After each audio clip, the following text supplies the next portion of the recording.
El hombre que maldecía al sol.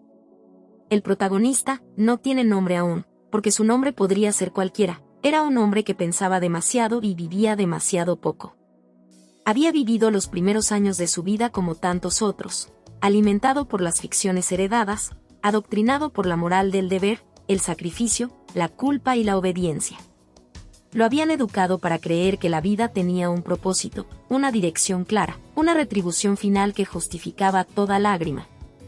Le enseñaron que si sufría, debía aguantar, que si caía, debía rezar, que si sentía rabia o deseo o angustia, debía confesarse y pedir perdón. Pero ahora, en plena madurez, o tal vez en el borde de una noche infinita, algo dentro de él se había quebrado. No por una catástrofe visible, sino por la acumulación silenciosa de pequeñas decepciones, de verdades que no encajaban, de dolores que no se explicaban. Un día simplemente despertó y todo era vacío. Lo miraba todo con ojos lúcidos y cansados, las iglesias, los matrimonios, las celebraciones, las sonrisas forzadas, los altares familiares, los noticieros, los templos, los psicólogos, los curas, los influencers, los gurús. Todo le parecía hueco. Todo tenía el olor rancio de un teatro viejo donde los actores seguían actuando, pero el público se había marchado hace siglos. Fue entonces cuando supo que Dios había muerto en su corazón. No por voluntad, sino por evidencia. No porque dejara de creer en él, sino porque se dio cuenta, con espanto, de que hacía mucho tiempo que Dios no decía nada. Nada verdadero. Nada vital. Y en ese silencio atronador, comprendió lo que Nietzsche ya había escrito con sangre, que cuando se mata a Dios, también se mata el sentido que lo sostenía todo. Entonces vino el abismo. Ese vacío sin fondo en el que toda acción parece absurda, en el que cada paso es un eco que no lleva a ninguna parte. Ya no sabía si amaba o fingía amar. Ya no sabía si trabajaba por vocación o por miedo a quedarse sin sentido. Ya no sabía si su dolor tenía algún propósito o si era simplemente el resultado ciego de una existencia indiferente. Lo único que sentía con total certeza era una furia inconfesable, una rabia contra el universo mismo por haberlo arrojado al mundo sin manual de instrucciones, sin protección divina, sin destino claro. Maldecía el sol cada mañana. No por su luz, sino por su indiferencia. Maldecía el alba como se maldice una bofetada. Cada amanecer era una repetición cruel del sinsentido. ¿Por qué volver a levantarse? ¿Para qué amar si todo se desvanece? ¿Para qué luchar si al final todos somos devorados por la misma muerte estúpida, ciega, sin juicio final? Y sin embargo, seguía respirando. Había algo en el que se negaba a dejarse morir del todo. Una contradicción violenta, un grito ahogado, quería destruirlo todo, pero también quería entenderlo todo. Quería desaparecer, pero también quería hallar una forma de existir que no fuera una farsa. Y es esa tensión la que lo convertía en algo más que un suicida, lo convertía en un buscador, en un guerrero espiritual, aunque él aún no lo supiera. Comenzó a leer compulsivamente. Filósofos, místicos, herejes. Kierkegaard lo hacía temblar. Schopenhauer lo hacía hundirse. Cioran lo acompañaba en la noche. Pero fue con Nietzsche que algo empezó a rugir dentro de él. Un rugido primitivo, pero lúcido. Un llamado brutal. Nietzsche no ofrecía consuelo ni esperanza. Ofrecía dinamita. Ofrecía el vértigo del despertar sin consuelo. Ofrecía la imagen terrible y majestuosa del hombre que mira al abismo y no retrocede. Y entonces comprendió, no era él quien se había perdido. Era el mundo el que había sido edificado sobre una mentira cómoda. Él solo había tenido el coraje, o la maldición, de verlo tal como es. De darse cuenta de que las verdades eternas eran meros inventos humanos. Que la moral era un instrumento de domesticación. Que el sufrimiento no tenía explicación divina. Que nadie vendría a salvarlo. Lo que sintió fue una mezcla de terror y liberación. Como un niño que despierta en medio de una tormenta y descubre que los padres no están, que la casa se desmorona, que ya no hay reglas ni protección, pero que, por primera vez, puede hacer lo que quiera. Pero ese hacer lo que quiera no tenía nada de placentero. Porque la libertad absoluta es también una condena. Sin Dios, sin moral, sin destino, Solo quedaba la voluntad. Y él aún no tenía la suya. Aún era débil. Aún odiaba su pasado. Aún maldecía el dolor. Aún necesitaba culpar al destino. Se odiaba por sentirse víctima. Se odiaba por no saber amar la vida. Se odiaba por no tener aún la fuerza para decir sí a todo lo que le había pasado. Era, en verdad, un hombre roto. Pero era también un hombre en la antesala de una transformación profunda. Porque solo quien ha tocado el fondo del nihilismo, solo quien ha sentido el frío de una existencia sin sentido, es capaz de entender lo que significa reconstruirse desde la nada. Solo quien ha maldecido al sol, puede algún día mirarlo de frente y decir, te amo, porque me has quemado. El capítulo se cierra con una imagen, él de pie frente al espejo, con ojeras, los ojos encendidos, la boca entreabierta por una palabra que aún no pronuncia. Afuera, el mundo sigue girando. Adentro, algo se ha quebrado para siempre. Pero en esa grieta, comienza a entrar una nueva luz. Y aún no lo sabe, pero esa luz es el germen de algo inmenso. Se llama amor fati. La caída hacia el abismo. Amor fati, bajo la visión de Friedrich Nietzsche. No hay fondo más cruel que aquel donde uno cree haber llegado, y aún sigue cayendo. El protagonista, ese hombre sin nombre, sin fe, sin refugio, no encontró en la lucidez una redención inmediata. Descubrir que Dios estaba muerto no lo liberó, lo despojó. Le quitó toda máscara, pero no le entregó aún un nuevo rostro. Lo que le quedó fue una desnudez espiritual intolerable. No había verdad, no había justicia, no había redención, ni siquiera castigo. Solo el crudo y brutal devenir de los días, donde el tiempo no redime, sino que arrastra como un río inmundo. Y en esa desnudez, comenzó a hundirse. Lo primero que abandonó fue el lenguaje. Las palabras se le volvieron vacías, falsas, hipócritas. El te quiero, el cómo estás, el todo pasa, el Dios sabe por qué hace las cosas, todo sonaba como una burla obscena. Cayó. Se volvió un espectro en medio del bullicio, un testigo que no cree en nada de lo que ve. Iba al trabajo, si es que aún lo sostenía, como un autómata, con la mirada perdida y la mente ensangrentada de pensamientos no pronunciados. Negó el mundo. Negó su historia. Su niñez, ahora le parecía una trampa de ingenuidad, una infancia tejida con los hilos venenosos de una esperanza artificial. Negó a sus padres, a quienes ya no podía mirar sin reproche. Negó sus decisiones, sus antiguos ideales, sus sueños de juventud. Todo le parecía una construcción falsa que solo servía para disfrazar la angustia de vivir.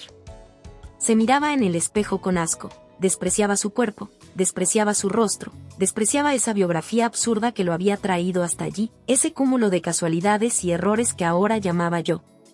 Negó también el presente. Cada día era una repetición condenada de un guión que no escribía.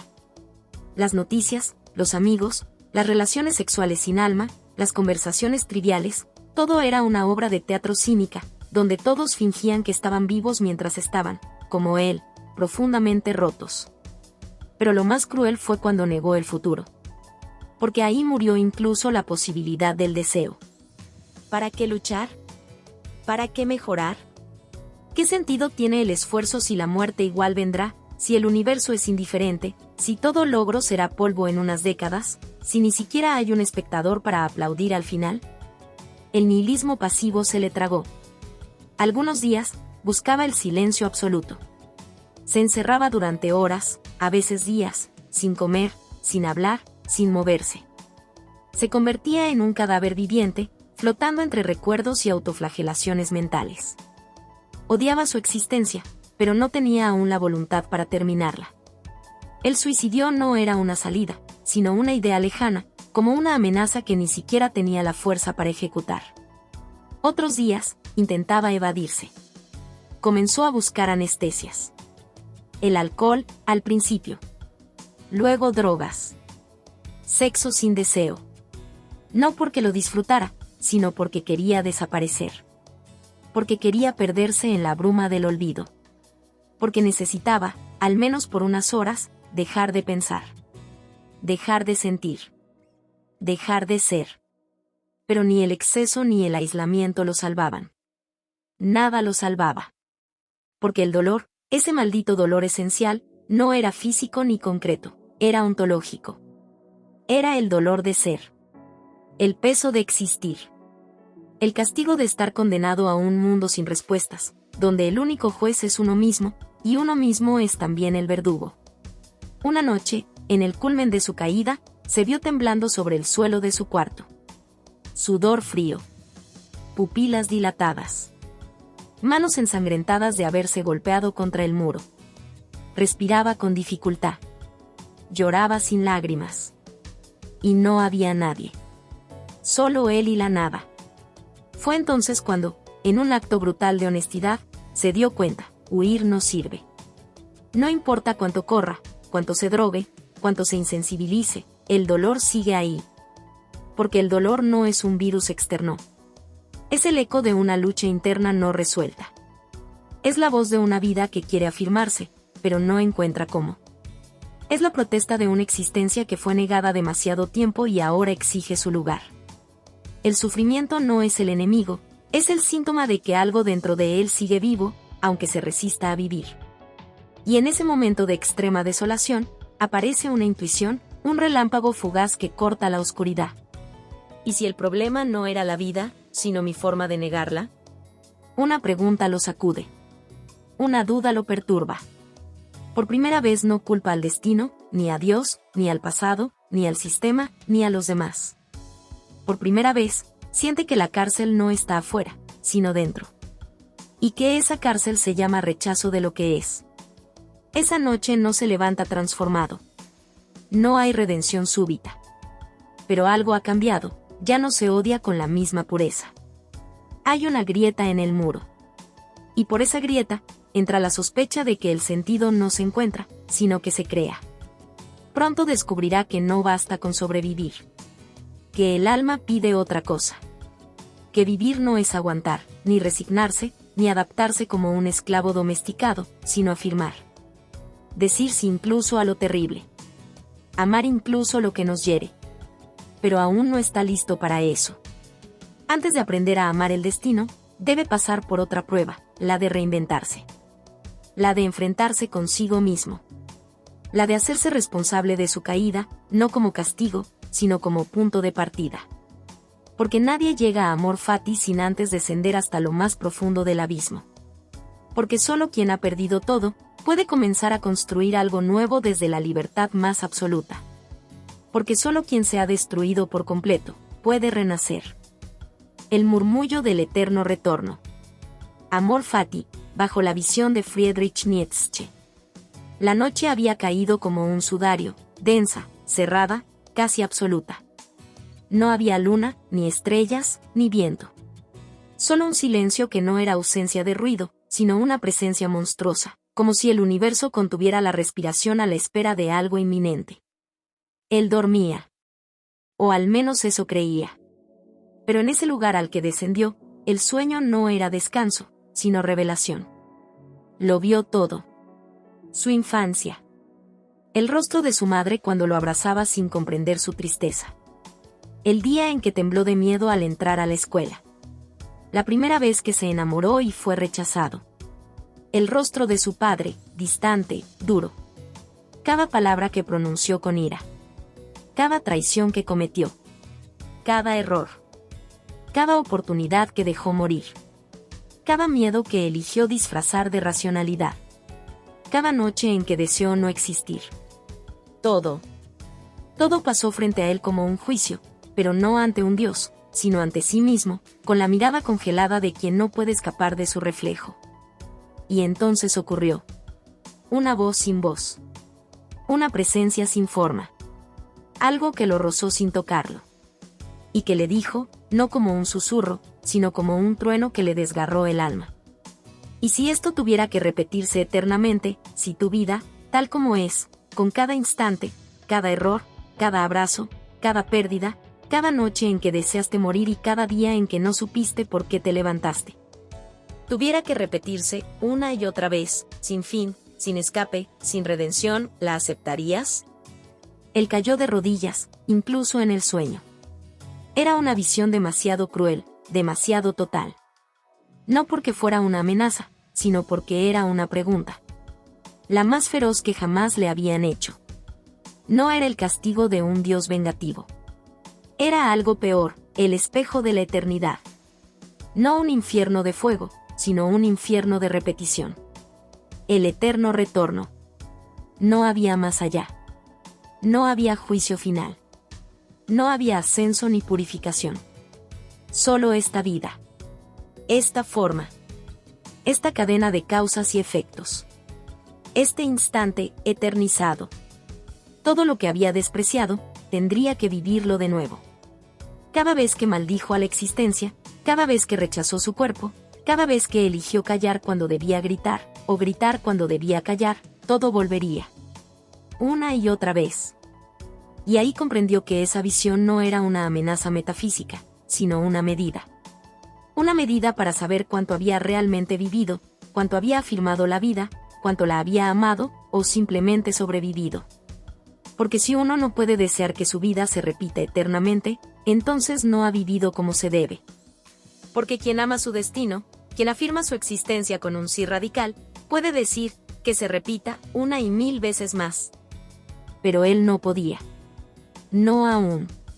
Sintió náuseas. Como las de Zaratustra cuando ve al equilibrista caer y morir. Como las de Nietzsche ante el cristianismo decadente. Como las del alma cuando comprende que ha sido cobarde, que ha huido, que ha preferido la comodidad de la queja antes que la valentía de la creación. Esa noche, o ese sueño, no fue redención. Fue diagnóstico. Un veredicto: no amas tu vida. Y lo peor, no por lo que te pasó, sino por lo que no hiciste con lo que te pasó. El eterno retorno no es una superstición ni una teoría cosmológica. Es una prueba moral, una exigencia vital. Nietzsche no la plantea para describir el universo físico, sino para interpelar al alma. ¿Qué harías si supieras que lo que haces ahora, lo repetirás para siempre? ¿Seguirías con la misma mentira? ¿El mismo miedo? ¿La misma mediocridad emocional? ¿Seguirías postergando tu grandeza? El eterno retorno es la ley del peso máximo. Y él sintió ese peso en los huesos. En el pecho. En cada célula. Despertó de golpe. Empapado en sudor. Gritando. Sollozando. No de miedo, sino de revelación. Lo entendió. Cada vez que había dicho esto no debió pasarme, había escupido sobre la vida. Cada vez que deseó un destino distinto, había rechazado la única libertad auténtica, afirmar lo que es. No lo que debería ser. No lo que soñó que sería. Sino lo que es. Tal como es. Con su tragedia, con su miseria, con su luz tenue y su sombra brutal. El eterno retorno no le pedía perfección. Le pedía amor. No un amor romántico ni dulce. Sino ese amor terrible y valiente que se atreve a abrazar el dolor como parte del todo. Amor fati. El amor al destino. No resignación. No aceptación sumisa. Sino sí, rotundo, feroz, lúcido. Sí a mi historia. Sí a mis errores. Sí a mi cuerpo, aunque duela. Sí al abandono. Sí al fracaso. Sí a la herida. Porque solo diciendo sí a todo, puedo crear algo nuevo. Puedo transmutar el dolor en fuerza. La vergüenza en sabiduría. La culpa en responsabilidad. La caída en impulso. Y por primera vez, desde su descenso, sintió algo distinto a la desesperación. Sintió una chispa de libertad. Porque si su vida era eterna en su repetición, entonces lo que hiciera con ella importaba infinitamente. Y si quería poder desear repetirla, tenía que empezar a vivirla de otra manera. No podía cambiar el pasado. Pero podía reconciliarse con él. No podía borrar sus fracasos. Pero podía hacerlos fértiles. No podía evitar la muerte. Pero podía hacer de la vida un acto digno del eterno retorno. Y ahí, en ese amanecer gris, entre ruinas emocionales y temblores existenciales, nació algo nuevo. No un alivio. No una salvación. Sino algo mucho más profundo, el comienzo de una afirmación. Aún no amaba su destino. Pero empezaba a caminar hacia él. El nacimiento del superhombre. Amor fati, bajo la visión de Friedrich Nietzsche. Él había tocado el fondo del abismo. Había escuchado el murmullo del eterno retorno. Había sentido en los huesos la insoportable verdad de su cobardía existencial. Había llorado lágrimas que no pedían consuelo, sino una resurrección. Y ahora, como un animal herido que no busca refugio sino fuego, comenzó a caminar hacia algo que no tenía nombre, pero que exigía toda su sangre, toda su voluntad, toda su alma desgarrada. Ya no podía seguir siendo quien era. El yo antiguo, el yo que había vivido obedeciendo, el yo domesticado por la moral de los esclavos, ese yo debía morir. No como una metáfora, sino como un acto real. Una ejecución interior. Una rebelión sin cuartel. Y así fue. Quemó sus diarios. Rió con rabia al ver cómo ardían esas páginas llenas de lamentos, esas frases que repetían la misma oración cobarde. ¿Por qué a mí? Las cenizas subieron al cielo como si el pasado mismo fuera consumido por una nueva voluntad. Porque ahora entendía, el resentimiento es la enfermedad de los débiles. Y él no quería ser débil nunca más. Se levantó. Y por primera vez, no buscó excusas, ni sentido en una moral heredada, ni justificaciones en traumas pasados. No hubo Dios al cual pedir perdón. No hubo terapeuta a quien explicarle sus heridas. No hubo maestro ni guía. Solo un cuerpo, un alma, una voluntad. Y un mundo esperando ser creado. La transvaloración había comenzado. Ya no preguntaba qué estaba bien o qué estaba mal según otros. Ya no aceptaba los valores de una sociedad que premia la obediencia, que castiga el deseo, que glorifica la culpa, que venera la humildad como si fuera virtud y no miedo. Comenzó a preguntarse: ¿qué valores nacen de mí? ¿Qué tipo de hombre quiero ser? ¿Qué quiero afirmar, con cada palabra, con cada gesto, con cada silencio? Y en ese cuestionamiento ardiente, como metal en la fragua, comenzó a gestarse algo nuevo. No una versión mejorada de sí mismo, no una superación personal vacía. No. Lo que nacía en él era otra especie. Una metamorfosis. El superhombre. No un superhéroe. No un tirano. No un ideal perfecto. Sino un hombre que se ha dado a luz a sí mismo. Un hombre que se crea desde el caos. Que no niega su dolor, sino que lo transfigura en fuerza. Que no huye del absurdo, sino que lo convierte en arte. Que no busca redención, sino afirmación. Él era su propio legislador. Su propio Dios. Su propio juez. Y entonces entendió lo que Nietzsche quería decir con la voluntad de poder. No es voluntad de dominar a otros, ni ansia de control externo. Es la voluntad de afirmarse a sí mismo contra el caos. De ser causa, no efecto. De no vivir reaccionando, sino creando.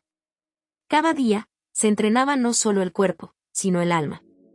Se preguntaba: ¿qué valor estoy encarnando hoy? Y si encontraba dentro de sí el rastro del viejo resentimiento, lo desterraba con brutal honestidad. Ya no había lugar para la queja. La vida no le debía nada. La existencia no prometía justicia. El universo no garantizaba felicidad. Pero él tenía algo que superaba todo eso. La capacidad de transformar el dolor en destino. La fuerza para amar incluso lo que no había elegido. La furia creadora de quien ya no teme arder para nacer. Comenzó a hablar distinto. A moverse distinto. La gente lo notaba, pero no sabía nombrarlo. Algunos lo admiraban, otros lo temían. Porque el superhombre no pide permiso para ser. No busca aprobación. Su mera existencia es una herejía contra la mediocridad establecida. Es peligroso, porque muestra que la libertad es posible, y eso incomoda a quienes prefieren vivir dormidos. No era perfecto. Tenía dudas, claro. Momentos de fatiga. Pero había una diferencia esencial: ya no se dejaba dominar por ellos.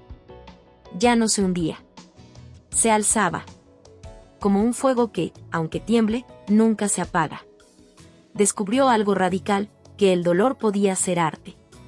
que la contradicción podía ser música, que el fracaso podía ser trampolín, que el destino, incluso el más cruel, podía ser amado si uno lo tomaba en sus manos y lo moldeaba como escultura trágica. Y así, poco a poco, día tras día, frase tras frase, acto tras acto, fue muriendo el esclavo.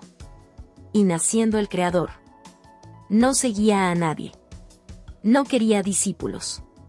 Solo quería vivir con tanta intensidad, con tanta voluntad de eternidad, que si el demonio del eterno retorno volvía a visitarlo, pudiera decirle: sí, que se repita. Porque ahora, cada segundo, cada elección, cada herida que llevo, son míos. No me los impusieron. Los elegí. Los afirmo. Los amo. Y eso era el comienzo de algo más grande que él mismo. El superhombre no es un destino. Es un proceso. Una conquista diaria. Un grito contra el abismo. Es la afirmación suprema de la vida, no a pesar del sufrimiento, sino gracias a él. Es decirle sí al mundo entero, incluso cuando sangra. Es no esperar sentido, sino crearlo.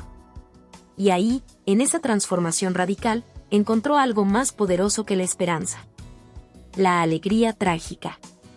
La risa del que ha pasado por el infierno y ahora baila sobre sus ruinas.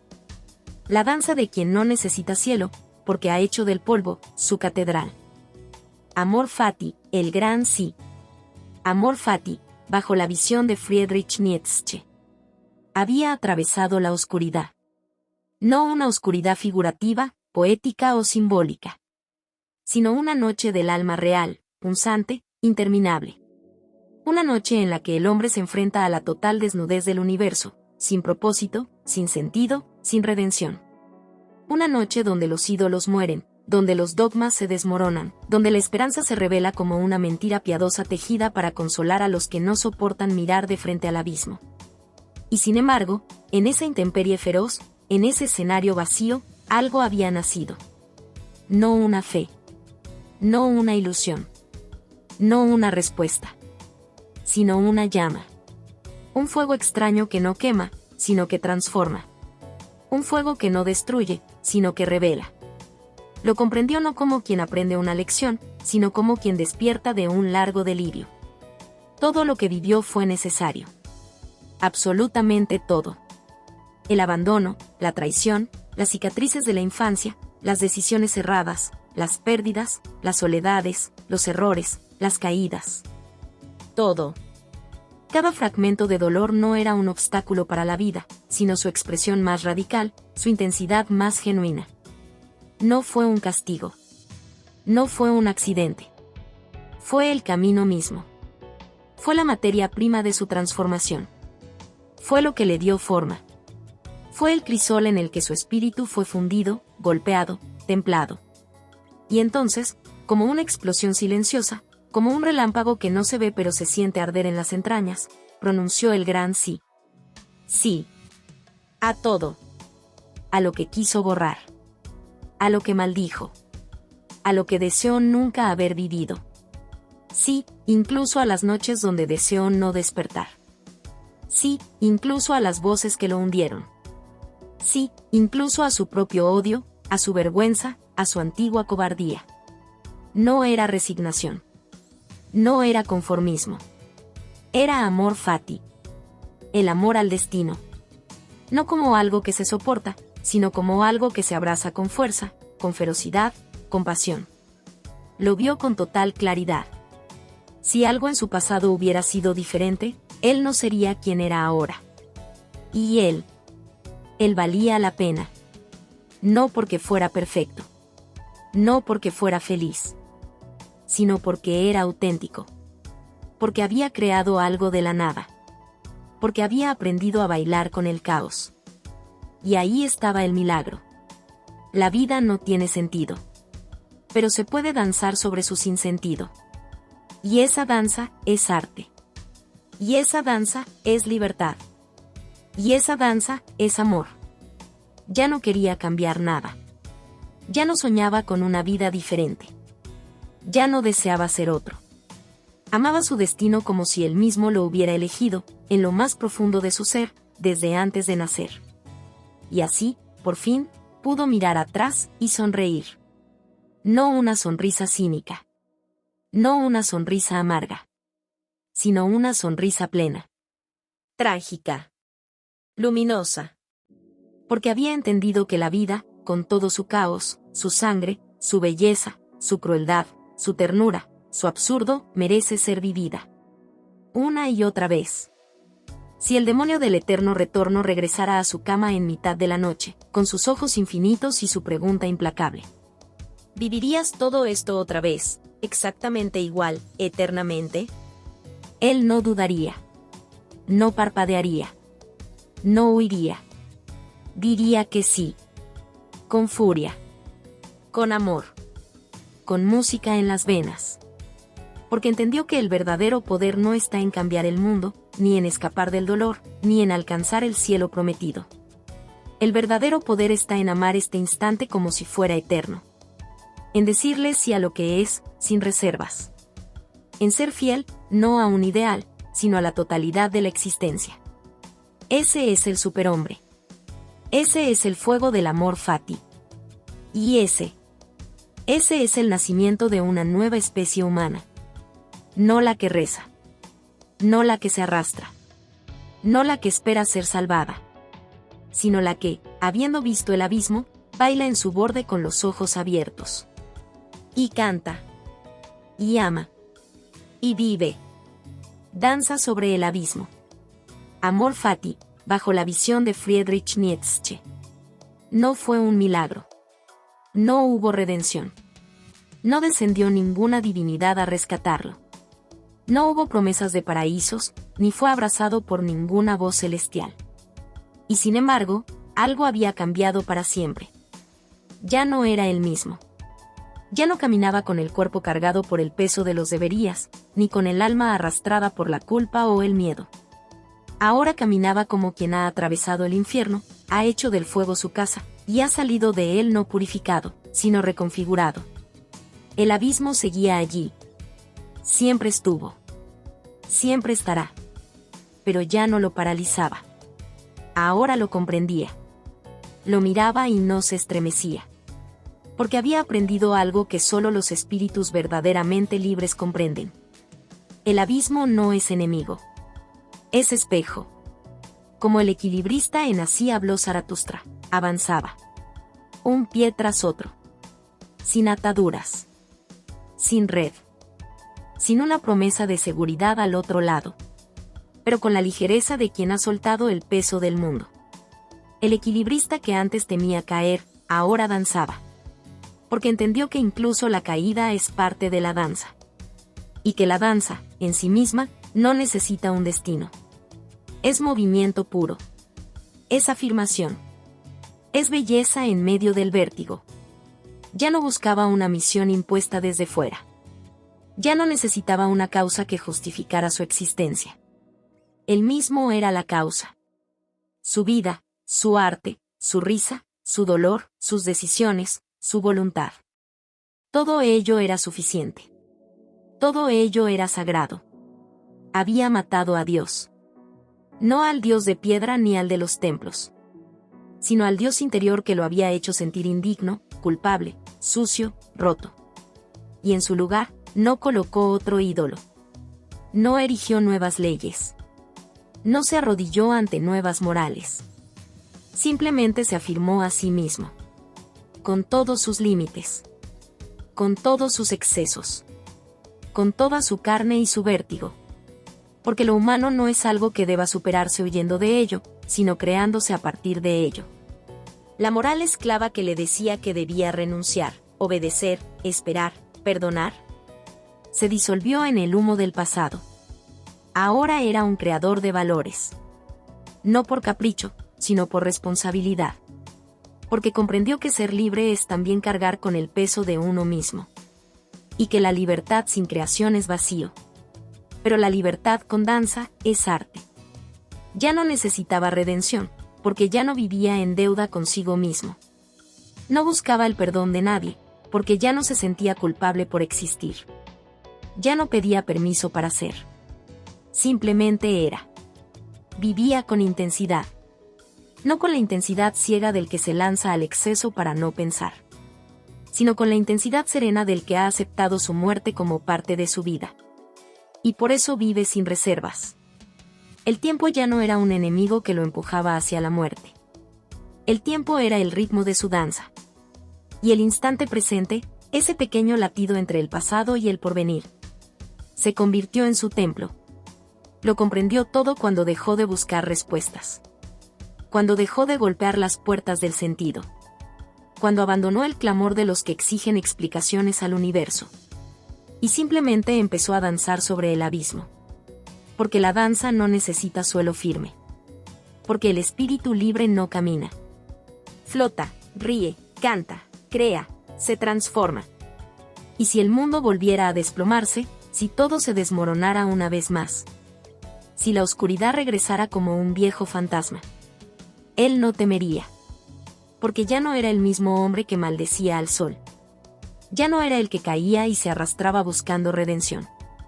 Ahora era el que, al borde del abismo, extiende los brazos, sonríe con los ojos del que ha entendido la eternidad. Y danza. No para escapar. No para ser aplaudido. Sino porque esa es la única respuesta auténtica a la existencia. Amor fati. El gran sí. La afirmación radical. La belleza de lo que no necesita sentido porque ya es plenitud. Así camina ahora. Así vive. Así muere, cuando llegue la hora. Con los pies descalzos sobre el abismo y el alma en llamas de eternidad. La dolorosa gloria de existir. Amor fati no es una historia sobre superación en el sentido banal en que el mundo moderno lo comprende. No es una fábula de autoayuda donde se pasa de la tristeza a la alegría mediante afirmaciones positivas y motivación. Es, en cambio, un descenso voluntario al infierno más íntimo del alma humana, a ese territorio sagrado y maldito donde se enfrentan los dos polos de la existencia, la voluntad de vivir y el deseo de desaparecer. Lo que hemos presenciado a lo largo de los 6 capítulos no es otra cosa que el proceso de transmutación de un ser humano condenado, por su propia conciencia, a un sufrimiento radical, y que termina convirtiéndose, no en redimido, sino en creador de sí mismo. Capítulo tras capítulo se va deshaciendo un hombre viejo, una identidad construida sobre las bases del miedo, del deber, del resentimiento, de la sumisión a valores heredados. Este protagonista, en un principio, es un reflejo del hombre moderno que Nietzsche denuncia, un ser que ha perdido su centro, que camina entre ruinas, que vive como si debiera pedir perdón por haber nacido. En el primer momento, el hombre que maldecía al sol, vemos la rabia contra el destino. Pero esta rabia no es vitalidad todavía. Es queja. Es autocompasión. Es el grito del niño que no comprende por qué el mundo es tan cruel. Es un acto comprensible, sí, pero impotente. El protagonista, como muchos de nosotros, está atrapado en la moral de la víctima, en la ilusión de que alguien debe venir a rescatarlo del caos. Pero Nietzsche nos diría, nadie viene. No hay salvadores. Dios ha muerto. Y con él, murieron también las garantías de sentido, de orden, de justicia. ¿Y qué queda entonces? Queda la caída. El segundo capítulo, la caída hacia el abismo, no es una catástrofe. Es una necesidad. El nihilismo pasivo, ese vacío que se siente cuando se descubre que todo es absurdo, es el crisol donde se desintegra lo anterior. Pero esa nada no es solo muerte, es potencial puro. Nietzsche no teme al nihilismo. Le teme al que se aferra a valores muertos para evitar enfrentarlo. El protagonista sufre, se aísla, reniega de su cuerpo y su historia. No porque esté fallando, sino porque está siendo desnudado de todo lo falso. Pero llega entonces el punto de quiebre. El tercer capítulo, el murmullo del eterno retorno, introduce la idea más brutal y más bella del pensamiento nietzscheano, y si tuvieras que vivir tu vida exacta, sin cambiar ni una coma, por toda la eternidad, ¿podrías amarla así? No soportarla. No tolerarla. No resignarte. ¿Amarla? La pregunta es una bomba existencial. No se trata de una especulación metafísica. Se trata de un desafío ético profundo. Puedes vivir de tal manera que quisieras repetir cada instante, incluso el más doloroso, como parte de tu afirmación del ser. El eterno retorno obliga a dejar de maldecir la historia personal. El protagonista comienza a ver su dolor no como error, sino como elemento esencial de su transformación. Y con eso, nace algo nuevo, el nacimiento del superhombre. Pero cuidado, el superhombre no es un ideal de perfección, ni un dios, ni un héroe invulnerable. Es el hombre que ha roto sus cadenas, que ha dejado de vivir según los valores impuestos, y ha comenzado a crear los suyos. Es el ser que ha dicho no a todo lo que lo ataba, y por tanto, puede decir un gran sí a su voluntad más íntima. Este momento es radicalmente político, profundamente moral y escandalosamente liberador. La libertad de este nuevo ser no es la de hacer lo que quiera sin consecuencias. Es la libertad trágica de saberse solo, de saberse autor, y de cargar con la responsabilidad absoluta de lo que se elige. Es libertad sin excusas. Es autenticidad pura. Pero el superhombre no es todavía el final. Porque aún falta el momento más delicado, más luminoso y más incomprendido, amor fati, el gran sí. Aquí, por fin, el protagonista ama lo que ha vivido. No lo perdona. No lo explica. No lo justifica. Lo ama. Este acto de amor no es sentimentalismo. Es un acto de rebeldía cósmica. Amar el destino, con sus miserias, traumas, traiciones y dolores, es un acto casi obsceno en un mundo que vive esperando que las cosas mejoren. Pero Nietzsche nos empuja a otra verdad: la vida no necesita mejorar. Necesita ser amada tal como es. Con sangre. Con contradicciones. Con pérdidas. Con belleza y con podredumbre. Y así llegamos al final, Danza sobre el abismo. La figura del equilibrista simboliza una existencia sin garantías. Una existencia afirmada en su incertidumbre.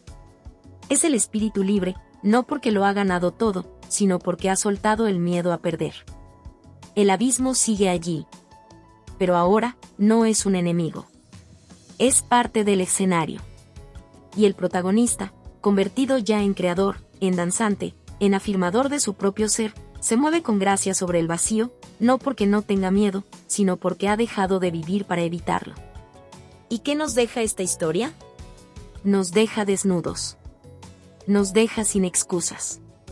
Nos confronta con la brutalidad de ser humanos y, a la vez, con el milagro de poder afirmarlo todo.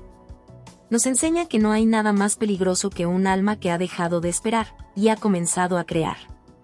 Nos recuerda que detrás del dolor más insoportable puede haber una fuerza esperando ser liberada, la fuerza de vivir sin justificación. Amar el destino no es una rendición. Es un acto supremo de poder, decir sí a todo, incluso a lo que duele, porque eso también somos nosotros. Y si la vida se repitiera 1000 veces volveríamos a danzar. Eso es amor fati. Eso es vivir como si fueras eterno. Eso es ser libre. Verdaderamente libre. Hola a todos.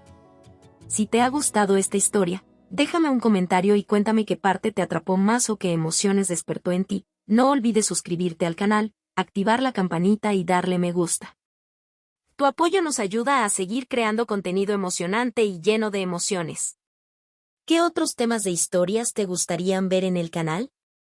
Tus ideas podrían inspirar nuestra próxima trama con giros inesperados. Gracias por acompañarnos, nos vemos en el próximo video.